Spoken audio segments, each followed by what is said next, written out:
de 2 Samuel, versículo 10. Quem achou, diga amém. Amém. Quem não achou, diga EBD. Aleluia.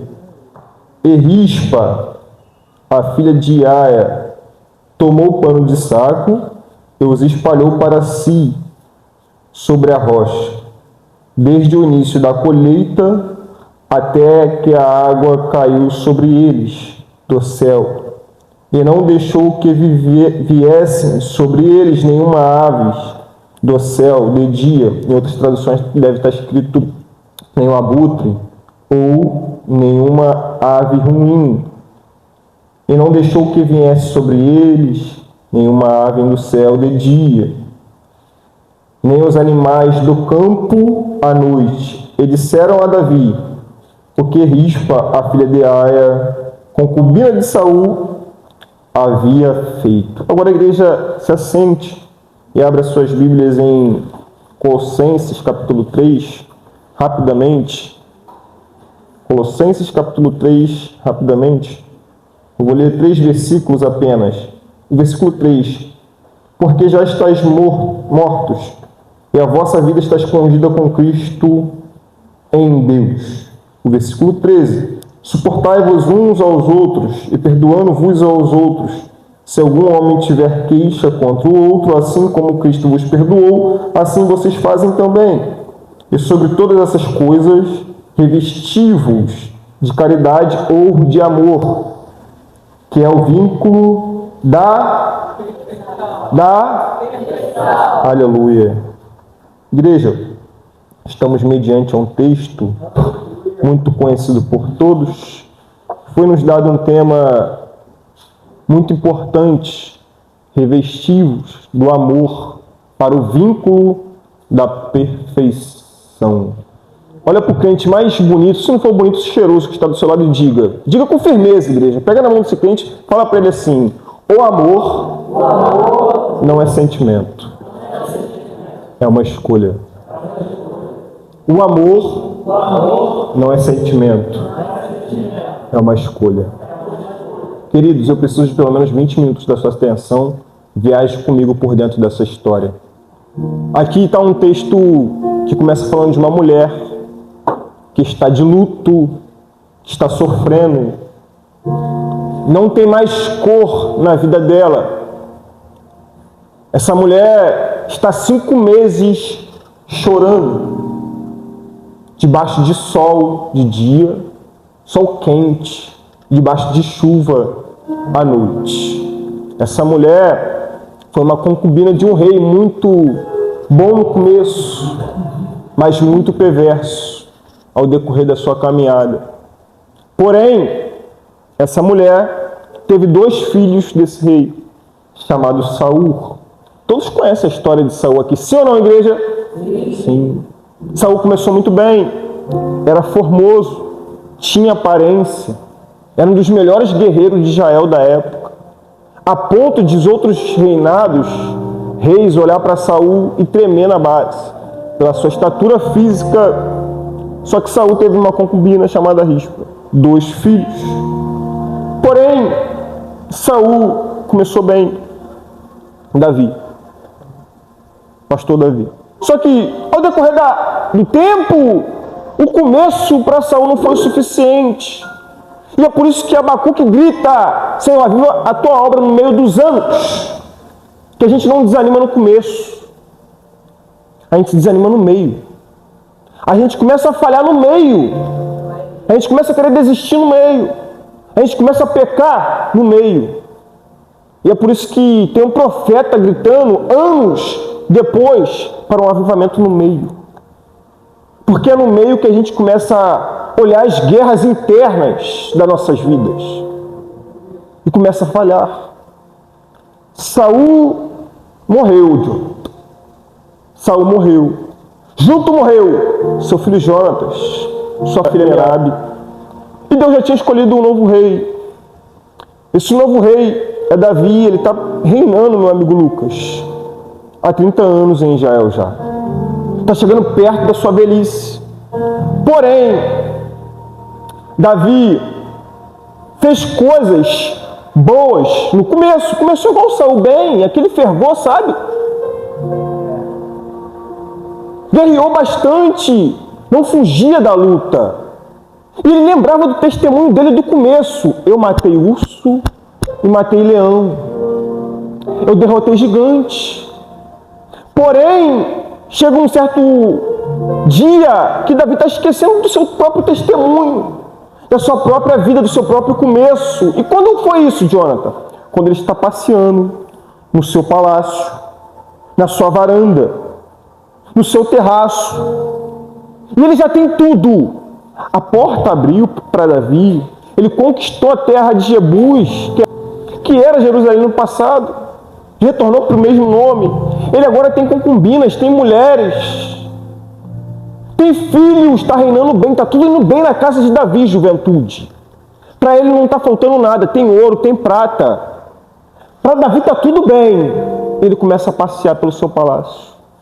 Chega o dia de guerra. E Davi fala no seu coração: eu não vou mais para o campo de batalha, porque já está tudo bem. Para que eu vou sair daqui? Para procurar problema lá fora? Está tudo indo bem. E esse aqui é o nosso maior defeito. Quando as coisas começam a dar certo para a gente dentro de casa, a gente esquece do campo de batalha.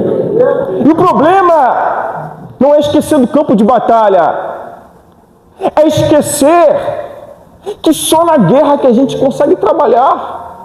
É só na guerra que a gente consegue permanecer, perseverar. Foi falado aqui duas coisas importantes que confirmou a mensagem: morte e perseverança. Davi não está perseverando mais por quê, Jonathan? Porque ele não está indo mais para a guerra. Davi só tocava a harpa, só leva a harpa quando ele comemorava uma guerra. Nem adorando mais a Deus ele está. Ele esqueceu as harpas, Lucas. Ele estendeu as harpas. Por quê? Não está indo mais para a guerra. Então o que os soldados dele estão vencendo por ele, para ele não vale a pena comemorar porque ele não foi. Então para que eu vou louvar o Senhor? O Senhor que estou vencendo. É quem está dentro da minha casa que está vencendo as minhas guerras. Para que eu vou ir? Para que eu vou adorar? Então vou passear naquilo que eu já conquistei. Meu palácio, minha casa. Está com blindex, está bonita. A cozinha está perfeita, a geladeira inox está aqui. Minha esposa tem as melhores sandálias, os melhores vestidos. Meu marido tem os melhores ternos. Para que eu vou continuar indo para a guerra? Eu vou ficar aqui. E quando Davi está passeando, a visão ótica dele vai mostrar para ele aquilo que a gente não pode ver. Vai mostrar para ele aquilo que a nossa carne tem que rejeitar todos os dias. Era o período terminal do ciclo de Batseba. Na lei levítica, ela tinha que se purificar. Só que ela pede para o seu avô Aitofel botar a banheira no terraço dela, de frente para a casa de Davi. E aqui que está o problema. Tem coisas que a gente quer mostrar para quem não é para mostrar. Tem coisas que nós queremos contar. Foi falado para um jovem aqui, na idade dele, para quem não é para contar. Batseba está se despindo, se banhando, e Davi está olhando aquela cena. E foi por isso que eu disse que sentimento, amor não é sentimento. Naquele momento ele teve o sentimento de paixão. Diga para o crente que está do seu lado desta forma, diga com firmeza: paixão, paixão, com firmeza, igreja, paixão é passageiro. Mas amor não, amor é permanente. Seu filho nasceu agora, você está apaixonado por ele, mas ele vai crescer, vai virar adulto. Você está cuidando toda a madrugada dele. É normal. É o primeiro amor. Paixão, na verdade. Mas vai chegar um tempo que ele vai crescer. O telefonema vai reduzir. Ele vai virar adolescente. Você não vai querer mais saber onde que está. Ele vai virar adulto. Talvez você ligue uma vez no mês e olhe lá. Por quê? A paixão está passando. E o amor, Jonathan? O amor vai permanecer.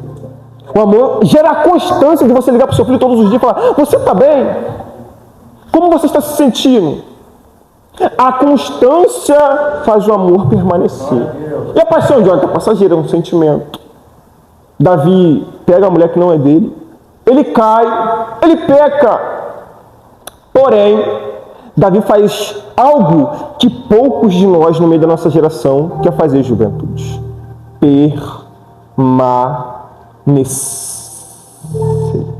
Por que Davi permaneceu, Jonathan? Quem comete pecado acontece, igreja? Morre, sim ou não? Quem comete pecado fica o quê? Envergonhado, sim ou não? Mas Davi, mesmo com toda a vergonha, com toda a fraqueza, com toda a vontade de desistir, de parar, ele ajoelhou dentro do seu quarto e falou: Senhor, não me lances fora da tua presença, nem retira de mim o teu Santo Espírito. Cria em mim, Senhor, um coração íntegro, reto e disponível para te servir. Mas o que é, Jonathan? Só servir ao Senhor? Não, para ensinar os seus. Salmo 51. Porque o problema não é cair. E ele ensina isso para o seu filho Salomão. E Salomão escreve, Provérbios, capítulo 24, versículo 16. Ainda que o justo caia 7 vezes, 7 vezes ele levantará. Porque o cair do homem encerra a nossa inclinação para o mal, encerra para o mal. O cair do homem e levantar, Jonathan, é dele. Tu acha que ele te escolheu agora? Foi falado na EBD hoje que antes da fundação do mundo ele escolheu o diácono Jonathan, ele escolheu o presbítero, o pastor Davi, ele escolheu o irmão Lucas, ele escolheu todos os servos da UEP Pentecostal. Você não está aqui porque você queria. Por você teria parado há anos. Você teria largado esse casamento há anos.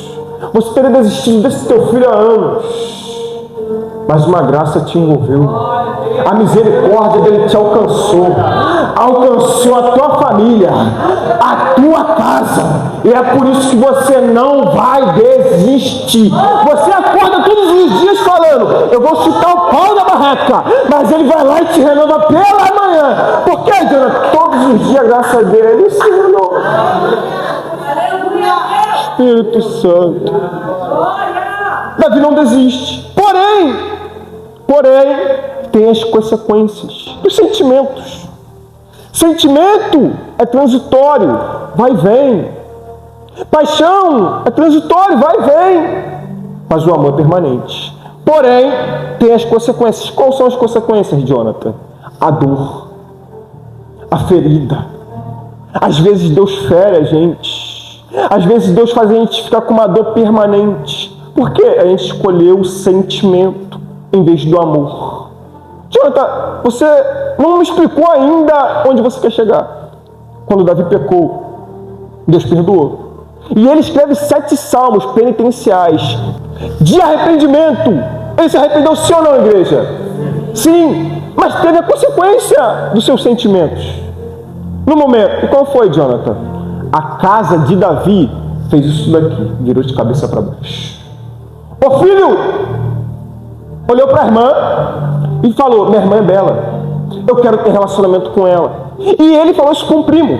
E o primo falou: pai, se deita com a sua irmã, finge que está passando mal, nada vai acontecer, e se deita com ela. Porém, Davi não sabia disso. O próprio irmão pega a irmã e faz coisas que eu não preciso citar aqui porque tem crianças me olhando. Glória a Deus. O irmão mais velho descobre isso. Absalão descobre, mata o irmão mais novo. E quando o irmão mais novo morre, Davi grita na sua alma: Senhor, por que isso está acontecendo? Porque, Davi, é um sentimento. E às vezes a gente vai passar por dores pelas escolhas de nossos sentimentos. E a pior coisa que tem é a gente não reconhecer o que a gente está passando pelas nossas escolhas. E Davi está chorando. Porém, quando Davi está chorando, Davi se levanta, ele come e diz: por mais que eu perdi um filho, por mais que eu perdi uma filha, por mais que eu perdi outro filho no ventre, eu não perdi a presença do meu Deus. Porque o sentimento fez eu perder coisas terrenas, mas o que é permanente eu ainda tenho.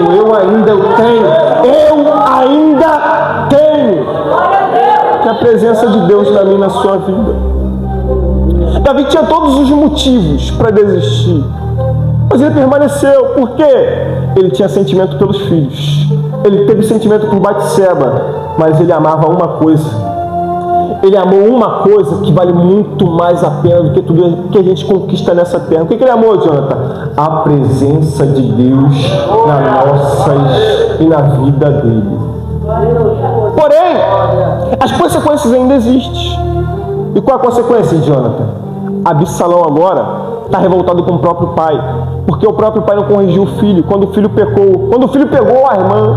E agora, o que vai acontecer? O filho que Davi ama, o filho que Davi sempre honrou, vai começar a perseguir ele. E a pior coisa que tem, igreja, é quando você está fazendo de tudo dentro da tua casa por uma pessoa e essa pessoa não te respeita, essa pessoa não te ama. Absalão odiou tanto o pai e perdeu o respeito pelo pai, que quando ele está perseguindo o pai foge para o deserto. A metade de Israel fica do lado de Absalão.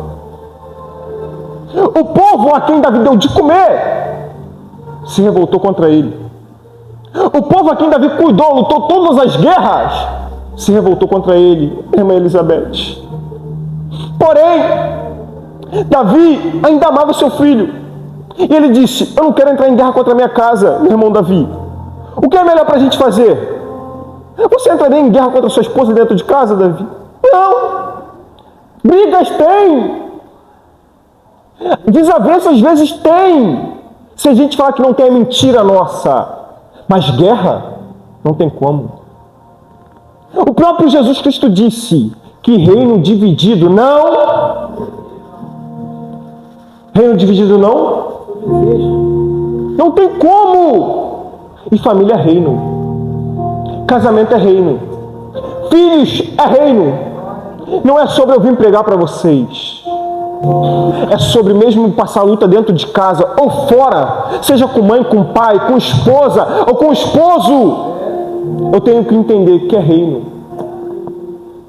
Pode estar tudo dando errado, ainda dependo do reino. Dependo disso, do reino. E união faz o reino. O próprio Jesus Cristo disse: vai de 2 em 2 para que se um cair o outro levante. Por que você acha que Deus criou uma mulher da costela do homem? Só para ele ter uma mulher no jardim? Não. É reino. Porém, às vezes nós fazemos escolhas erradas por conta dos nossos sentimentos. E a pior coisa que tem, juventude, é vocês fazerem escolhas erradas por conta do sentimento de vocês, senhoras. A gente paga um preço caro por isso. E às vezes você quer parar, você quer abrir mão. E você não pode, Lucas. Porque você escolheu isso. Você não pode retroceder. Davi não poderia abrir a mão de Absalão. Então o que ele prefere fazer, Jonathan? Fugir para o deserto. E quando Davi foge para o deserto, Aitofel, com a mente suja, fala: Absalão, lembra das concubinas do seu pai? Lembra o que elas falavam para você quando você passava pelo palácio do seu pai? Nossa, Absalão é tão bonito. Absalão tem um cabelo longo, uma postura de homem robusto. Olha que homem perfeito. Lembra disso, Absalão, que as mulheres do seu pai falavam? Elas estão lá no harém. Sobe lá, faz uma festa no terraço que ele ficou passeando, onde ele cometeu o primeiro ato de adultério pelo olhar. Vai lá e faz a mesma coisa que seu pai, só que com todas elas. O filho de Davi sobe para o terraço e se deita com todas as mulheres. Eu volto a dizer e repito: é muito ruim você ficar guerreando, pagando preço por quem não te respeita. É muito ruim você ficar jejuando, orando dia após dia por quem não te ama mais, por quem não tem consideração por você. Mas só que Davi foge para o deserto. Quem já ouviu aquele louvor que diz assim: Senhor, me leva ao deserto para falar de amor? Você acha mesmo que Deus se revela para você quando vai tudo bem na tua vida? As maiores batalhas de Davi que ele venceu interna foi no deserto. Deus vai te levar para o deserto enquanto a tua casa estiver em guerra, para te falar de amor verdadeiro. Aí você vai se revestir de amor. Porque quando você está revestido de amor, você passa o que for. Você não larga a mão do projeto que Deus te deu. Você não abre mão do casamento que Deus te deu. Você não abre mão daquele filho que não quer te ouvir, porque você entende que foi Deus que deu. E se Deus deu, Satanás não tem poder Vai tomar. Por quê, Jonathan? O teu casamento é de Deus. O teu filho é de Deus. É Espírito Santo. Só que chega o dia de guerra. Eu vou correr para os irmãos entender isso daqui. Absalão está indo contra o seu pai e os soldados, os valentes de Davi. Só que os valentes de Davi diz: Davi, você não pode ir para a guerra. Porque o foco principal na guerra, Lucas, era Davi. Diga para o irmão que está do seu lado: o foco principal na guerra não é quem está lá dentro, é você. O foco do inimigo não é matar quem está lá dentro só, mas o foco principal dele é fazer a gente perder a esperança. O foco principal do inimigo é fazer a gente perder as forças, meu irmão, e querer parar de caminhar. Então Davi diz: pois bem, fazem como vocês acharem melhor. Só que existe um homem que o ego dele falava mais alto. Porque ele era capitão, ele mandava, ele desmandava, e a pior coisa que tem é você conviver com uma pessoa que tem ego alto. Porque ela não escuta mais, ela não te respeita mais, ela não consegue ouvir você falando com ela mais, e você fica cansado de conversar. Eu lembro que quando minha mãe falava assim: Jonathan, não anda com essa amizade, eu não queria ouvir ela, e eu ia, Lucas. Quantas vezes sua mãe já não falou isso para você? Não se envolve com esse menininho, porque ele não presta para você. Quantas vezes sua mãe disse isso para você e você foi lá e fez? Quantas vezes você falou para o seu filho: meu filho, sai dessa companhia, sai dessa roda de amizade, e ele não te escutou. Faz parte, mas você ainda tem que continuar orando por ele. Você não pode abrir mão do projeto que Deus te deu. Davi fala assim para os soldados, e para Joabe principalmente, o capitão: quando vocês verem o jovem Absalão, não toquem nele. Não toquem nele. Não mexam com ele. Traga ele vivo, se possível for. Matem todos do exército dele. Se for possível, mata todo Israel. Só não toca no meu filho, porque ele pode estar me desrespeitando, pode estar querendo me matar, mas o projeto ainda é meu. A casa ainda é minha. O casamento ainda é meu. O filho ainda é meu. Não toca nele. E quando a gente fala de Davi na Bíblia, o termo Davi significa o ungido, o maiúsculo do Senhor. É o rei falando assim: não toca, falando para Satanás, não toca nos meus filhos. Por mais que meus filhos não me amem, Jesus está falando: não toque nos meus filhos. Por mais que eles não me respeitam, às vezes eles caem, às vezes eles pecam, você não tem poder para tocar nos meus filhos. Não toque neles. Joabe vai com os soldados guerrear. Só que, lembra que eu disse que Absalão tinha os cabelos longos e recebia bastante elogios? Quem lembra, igreja? Quem lembra? O cabelo de Absalão significa vaidade. E o maior problema da nossa geração é a vaidade. Ela louva muito. Ele prega muito, os elogios entram. A comida dessa mãe é maravilhosa. Meu filho é bênção na escola. A pior coisa que tem na nossa geração é confundir elogios com respeito. E quando a gente perde o respeito e fica só com os elogios, a vaidade, o ego entra dentro da gente. Ele é um bom patrão, ele é uma boa gerente, ele é responsável. A pior coisa que tem é a gente se acostumar com os elogios e deixar a vaidade entrar dentro do nosso coração. E o problema maior não é ter só a vaidade, é deixar que a vaidade nos derrube. Absalão está pegando uma mula, um bicho que não tem direção por si só, e está cavalgando, fugindo dos soldados. O texto bíblico diz que ele passou pelo carvalho, e o carvalho pendurou ele pela cabeça, pelos seus cabelos. Ele ficou pendurado por aquilo que ele tinha de melhor, a beleza dele, a vaidade dele. E o texto é claro em dizer que Absalão ficou pendurado entre o céu e a terra. Ele ficou pendurado entre aquilo que tinha vaidade nele, entre o que Deus escolheu para ele e aquilo que Satanás já estava esperando. Ele ficou pendurado entre a vida eterna e a morte eterna. E a pior coisa que tem também é as informações erradas. A troca de informação errada. Um homem vai até Joabe e fala: Joabe, Absalão está ali pendurado. Aí Joabe fala assim para o homem: por que você ainda não matou ele? Aí ele fala: se você matasse ele, eu te daria um ciclo de prata. Diga para o seu irmão que está do seu lado, balança ele que ele está com sono, dá uma catucada santa nele e fala assim: meu irmão, a sua vida não vale prata, não vale ouro, não importa o que você tenta comprar e vender, a sua vida foi paga com preço de sangue, o Espírito Santo da verdade. O homem responde para Joabe: mesmo que você me desse 1000 ciclos de prata, eu não tocaria no filho do rei. Glória a Deus. Os filhos do rei estão aqui nessa noite. Eu não vou fazer barulho para você dar glória, não. Só você sabe o preço que foi pago pela tua vida. Eu não vou aceitar nem se fosse 1000 ciclos de ouro para tocar no filho do rei. E você sabe muito bem, Joabe, que o rei falou contigo e com os outros valentes para não tocar nele. E você tocou. Porém, 2 querem correr na frente para avisar Davi que o filho dele está morto, que a guerra foi ganha. E o que acontece é que um fica querendo correr mais do que o outro para entregar a mensagem.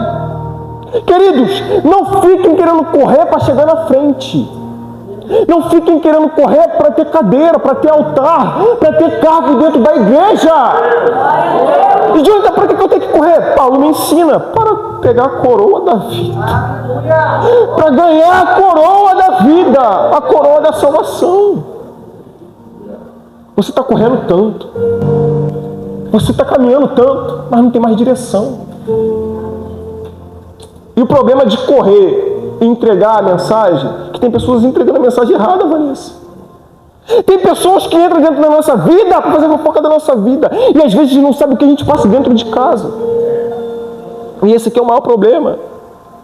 Cuidado com a correria. Às vezes é em vão. A mensagem chega para Davi: seu filho morreu. E Davi começa a gritar triste, porque a dor do luto, do sentimento de Davi começou a afetar ele. Davi começou a gritar dentro de casa: meu filho Absalão, meu filho Absalão, meu filho Absalão, porque no coração dele acabou o meu projeto, não tem mais jeito, a única coisa que eu tinha morreu, a única coisa que me dava esperança não tem mais esperança, não tem mais cor, porque meu filho morreu. Eu não tenho mais vontade nem de adorar. Eu não tenho nem mais vontade de ir para a igreja. Eu não tenho mais vontade de pegar a harpa para dedilhar, porque o meu filho Absalão morreu. E o problema de caminhar com pessoas que não têm empatia pelo que você está sentindo, pelo que você está passando, é ruim demais. Porque quando chegam para Joabe e falam: Davi está lá dentro do quarto chorando, Joabe chega com o pé na porta e fala: rapaz, seja sujeito homem, levanta daí. Por acaso você preferiria que seu filho Absalão tivesse matado todos nós e ele ficasse vivo? E a gente morto? Você preferia que todo Israel tivesse morrido e seu filho vivo? Só pode ser isso. Davi estava chorando, e você nunca parou para reparar? Às vezes você está chorando tanto, está jejuando, está chorando dentro de casa, e quem está contigo não consegue reconhecer a dor que você está passando. Não consegue reconhecer o teu sentimento naquele momento. E é por isso que eu volto a repetir: sentimento é passageiro e o amor é permanente. Davi se levanta mais uma vez. Porém, Davi está reinando. E uma fome chega em Israel. Elizabeth, a gente só consulta o Senhor, Lucas. A gente só vai para o quarto da oração, faz campanha no monte, no vale, pastor. quando as coisas apertam. Quando o deserto... Eu falei para vocês que Deus leva a gente para o deserto para falar de amor. Davi está vendo uma fome em Israel chegando. E está durando 3 anos essa fome. Aí Davi vai consultar o Senhor. Por quê? Não é normal ter fome num reino próspero.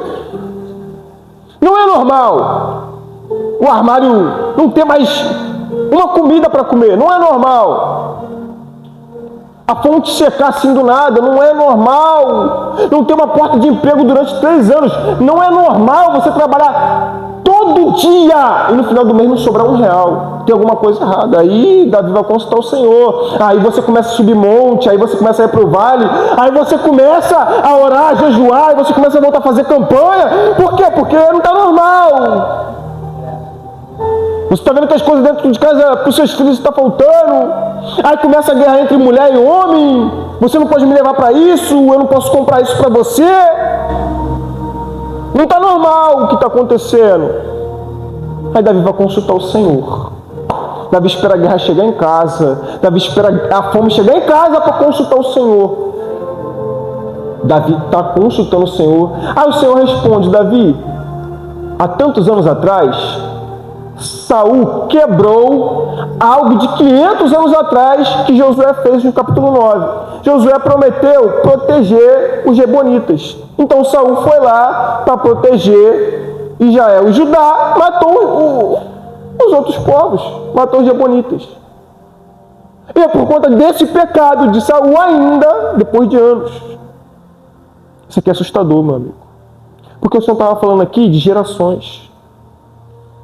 E às vezes Deus está visitando lá atrás ainda coisas que você ainda não conseguiu se consertar. Aquele perdão que você não liberou. Aquela desculpa que você não conseguiu pedir. Aquele olhar sincero de falar assim: meu irmão, me perdoa por ter passado por você inteirando da paz do Senhor. É um perdão que você ainda não conseguiu liberar dentro do seu coração. Aí a fome vem. Davi, depois da consulta com o Senhor, vai em direção aos homens e fala: homens, o que eu posso fazer por você? Só que tem coisas, queridos, que não é ouro, já falei, e não é prata que pode comprar. Tem coisas que não é atitude, é palavra. Davi, pois bem, o que você pode fazer por nós? A gente não quer ter ouro, não quer tua prata, e no nosso caso não é contigo. É os Gibeonitas respondendo Davi: o problema maior é com um homem que quase terminou a nossa casa. O problema é com ele, Davi. Então como a gente pode resolver? Pega os filhos dele, que a gente vai matar todo mundo. Só que Davi não voltou para consultar o Senhor. E mediante a lei de Deuteronômio, Deus não mata os filhos por conta do erro dos pais. Nem os filhos, nem os pais por conta do erro dos filhos. Então Davi tinha que ter consultado ao Senhor para ver se essa lei ainda estava permanente. Ele não consultou. O que ele fez? Pegou os filhos de Rispa. Um deles é chamado Mefibosete, mas não é o mesmo filho de Jonatas. E levou para ele. E 5 filhos de Mical. Jonathan, mas me explica isso. Mical não era estéril? Sim, mas quando Saul morreu sua filha Merabe. Então os filhos de Merabe ficou sob os cuidados de Mical. Quando pega os filhos de Mical, e o texto diz que ela cuidou para Adriel, marido de Merabe, e leva para os Gibeonitas, eles enforcam eles na terra. Eles morrem, todos eles. A mensagem chega para Rispa: Rispa, você cuidou muito bem durante esses anos todos, sem o marido do teu lado, sem o pai para cuidar dessas crianças. E Davi pegou os seus filhos e levou para morrer. Mical, seu marido, pegou os filhos da sua irmã e levou para morrer. Os descendentes de Saul levou para morrer. Imagina Rispa correndo agora até onde estão os corpos mortos, gritando: meus filhos morreu, meus filhos morreu. Só que, minhas irmãs, foi o filho de quem que morreu? Só de Rispa? Foi o filho só de Rispa, igreja, que morreu? Não, de Mical também. Por que Mical não foi junto? Porque Mical não tinha empatia pelo sofrimento de Rispa. O maior problema da nossa geração é não ter empatia por quem está caminhando do mesmo lado. Pela irmãzinha que Deus colocou do seu lado para orar contigo. Pelo homem que Deus botou do seu lado para orar contigo. Pela mulher que Deus colocou do seu lado para caminhar contigo. E aí a gente se perde dentro dessas confusões internas, porque o nosso próximo não teve empatia com a gente. Mas mesmo que ninguém caminhe contigo, ninguém estenda a mão para te ajudar, ninguém te abraça, tem um assentado no alto sublime trono que está dizendo: ainda que ninguém esteja do teu lado, eu estou cuidando de tudo. Você não vai parar, você não vai retroceder, você não vai desistir, porque o projeto ainda é divino.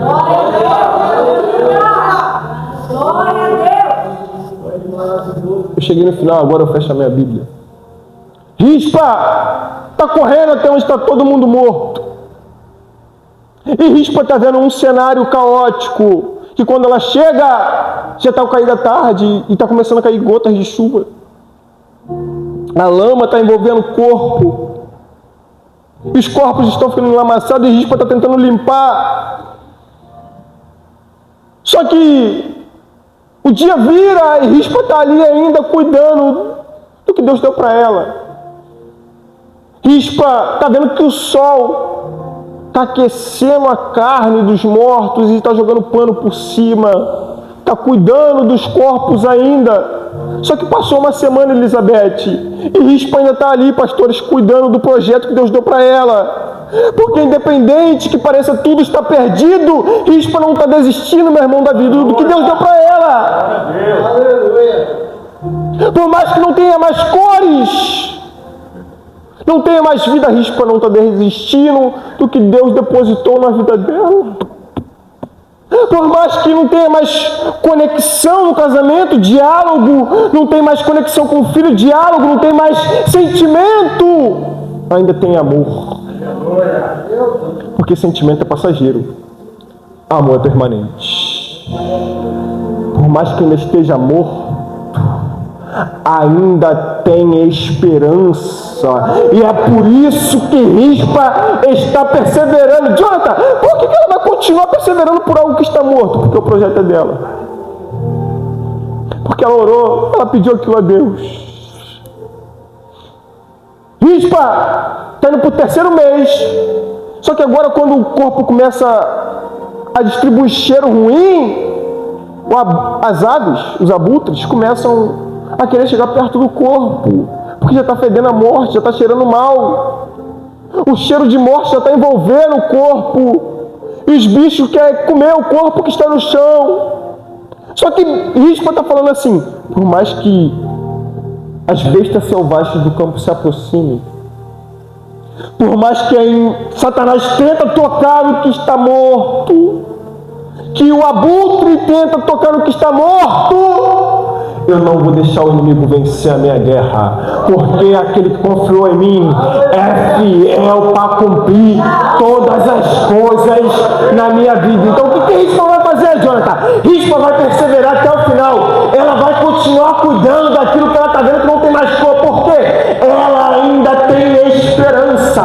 E eu vou falar igual Jeremias: Senhor, me ajude a perseverar e olhar para aquilo que pode me dar esperança. Senhor, me traga à memória o que pode me dar esperança. Teu casamento não vai acabar, teu filho não vai se perder nas drogas, na prostituição, teu filho não vai ser ataque voluntário de Satanás, porque a tua casa está guardada pelo sangue do Cordeiro. Rispa está lá ainda 5 meses e a notícia chega para Davi. E é aqui que eu conecto com Colossenses capítulo 3. Mortos, mas vivos para Cristo Jesus. Por que, Jonathan? A notícia chegou para Davi. Davi correu aonde os corpos de Saul e Jonatas estavam e pegou os ossos. Eu gosto dessa expressão, ossos no plural, porque quando a gente olha para Ezequiel capítulo 37, a gente vai saber que ossos mortos, no plural, é etzem no hebraico. O que é etzem no hebraico, Jonathan? Essência. Está morto. mas ainda pode voltar a ter essência. Está morto, mas ainda pode voltar a ter essência. O que é essência, Jonathan? Vida eterna. Está morto aqui nessa terra. Não tem mais jeito aqui nessa terra. Porque aqui tudo passageiro. E onde vai ter vida, Jonathan? Com Cristo Jesus. Você vai continuar lutando. Você vai continuar guerreando até a vinda de Cristo Jesus. Você não vai desistir do projeto que Deus te deu. E é por isso que tem pessoas em lágrimas aqui, Vanessa. Sabe por quê? Tem pessoas que entram aqui falando assim: eu vou largar tudo. Eu vou desistir de tudo. Sabe por quê? Eu estou cansado de orar. Eu estou cansado de jejuar. Eu estou cansado de conversar. Eu estou cansado de buscar. E não tem mais solução, não tem mais jeito. Mas aí você olhou para a graça que te alcançou e disse: já que Ele me deu mais uma oportunidade, por que eu vou desistir? Elizabeth, revestivos do amor, que é o vínculo de perfeição. Perfeição é plenitude, paz, bondade, longanimidade. Nosso irmão Paulo vem escrevendo que o amor tudo suporta, tudo enfrenta, tudo persevera. Mesmo quem esteja morto, ainda tem essência. Mesmo que esteja morto, ainda tem essência. Por que, Jonathan? Esse casamento, esse filho, essa mulher, esse homem, não foi você que botou na terra antes da fundação do mundo. Eu te escolhi. Eu te dei vida. Eu te dei estrutura. A igreja se coloca de pé.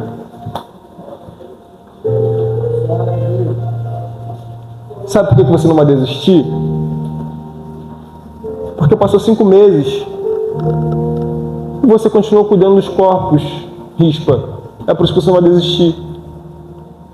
E por que, Jonathan, eu não vou desistir? Porque você ficou sabendo que Davi está vindo com os ossos de Saul e de Jonatas para juntar com os ossos dos seus filhos e levar para Benjamim, enterrar juntos no túmulo do pai de Saul. Sabe o que significa isso, igreja? Ninguém da sua casa vai se perder. Glória a Deus! Aleluia! Ninguém da sua casa irá se perder, porque Deus ouviu as suas orações. E Ele me trouxe de queimados para te dizer: continua perseverando. Não desista do projeto que eu te dei.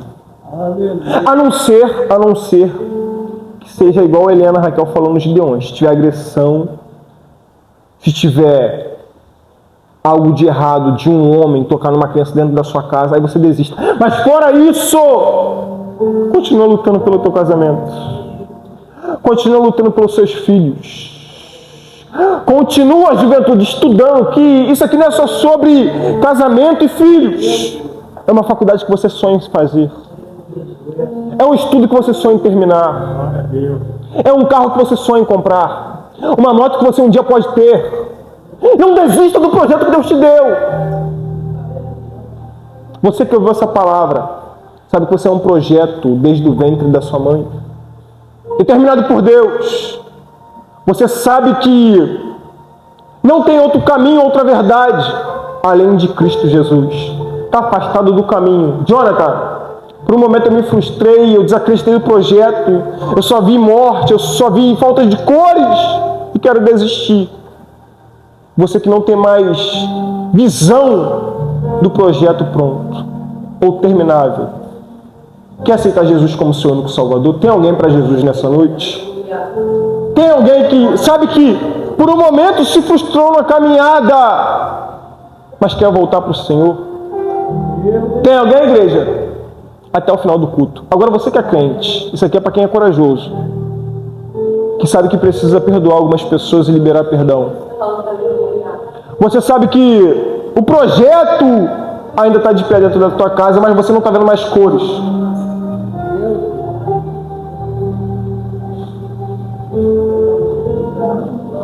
Ele quer aceitar Jesus? Ele quer aceitar Jesus? Isso aqui, gente, isso aqui é lindo de se ver, é uma criancinha. Olha que coisa linda de se ver, igreja, é uma criancinha. Qual é o seu nome? Lucas. Ele é seu filho, senhor? Seu neto? Lucas. Bota esse blazer.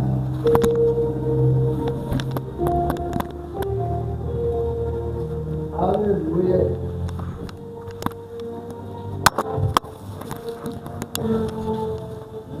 Senhora, o projeto está de pé. Porque a promessa que Deus fez é que toda a casa seria sacerdotal. Senhor, aqui está essa criança. Senhor, Deus que visita o passado e o futuro, Pai. Toma o coração dela em tuas mãos. Encha ela da tua graça, do teu espírito, Pai. Que não seja minhas mãos tocando nela, mas as suas, Pai. Pai, que o Senhor possa escrever o nome do Lucas no livro da vida, Senhor. E fazer ele permanecer, Pai, para todo sempre na tua presença. Que nenhum plano do inimigo venha se estabelecer sobre a vida dele, Senhor. O Senhor guarde a vida dele, a alma, Senhor. E todos aqueles, Senhor, que um dia disse que o projeto dessa senhora estaria perdido. Pai, que o Senhor possa vir encher ele do teu espírito, Pai. Assim como o Senhor fez com Timóteo quando Paulo tocou nele. Como o Senhor fez com Josué quando Moisés tocou nele. Enche até transbordar, Pai. Até transbordar. Enche, Pai, do teu espírito. Agora você que é crente, vai ter a mesma coragem que essa criança aqui. De falar, Jonathan, eu estou com vergonha de ir na frente. Mas eu preciso de saber que Deus me perdoou. Mas eu preciso me arrepender. Você vai vir aqui na frente e a gente vai orar por você. Tem algum cristão corajoso? Sabe que precisa se arrepender? Eu sou o primeiro a estar aqui, Lucas. Deus abençoe a sua vida, tá bom, meu filho? Deus é contigo, Jesus te ama, tá bom? Tem alguém? Eu sou o primeiro, igreja. É por isso que eu estou aqui de joelho na ponta do altar te esperando. Meu Deus. Você não precisa de perdão. Então só quem precisa sou eu. Então vou orar. Senhor, quem é a primeira corajosa? Quem é o segundo corajoso? Senhor, Deus e Pai. Pai de nosso Senhor e Salvador Jesus Cristo. Pai, eu te agradeço por essa rica mensagem. Pai, todos nós, Pai, tropeçamos e caímos e falamos coisas que nós, Senhor, às vezes pela frustração da vida, não queremos falar, Senhor, mas tenha misericórdia de nós. Nos perdoa, Senhor. Pai, que o Senhor possa vir, Senhor, tampar, Senhor, toda ferida aberta, cicatrizar, Senhor, todo ferimento, Pai, da alma, do coração dos teus servos. Que o Senhor possa vir dar bálsamo, graça a cada um daqueles que se arrepende com um coração sincero e voltado para Ti. Pai, que não seja a minha oração somente, mas as Tuas mãos estendida sobre a união pentecostal, Senhor, caia em 50. Tem a segunda corajosa. E você está aí ainda por quê? Você sabe que era a primeira pessoa para estar na ponta do altar. É por isso que Deus está te chamando, está te colocando esse povo aí. É Ele te chamando para um particular com Ele. Senhor, toca agora no coração, na alma. Todo espírito de ansiedade, de depressão, está batendo por retirada agora, Satanás, pega as tuas coisas e bate por retirada da casa dele. Agora, em nome de Jesus. Irmã, as guerras internas, externas, fora e dentro de casa, principalmente na área do trabalho, são para Deus nos provar, fazer a gente perseverar mais ainda. Assim te diz o Senhor: toda boca que se debateu lá dentro daquele ambiente vai um dia voltar para te pedir perdão. Você não está aqui porque você quer só o perdão de Deus. Tem pessoas que te feriram dentro daquele local, você sabe aonde que é. E é por isso que seu coração geme. Mas Deus está dizendo que essa pessoa vai voltar para te pedir perdão. E você vai ter que perdoar ela. Assim te diz o Eterno.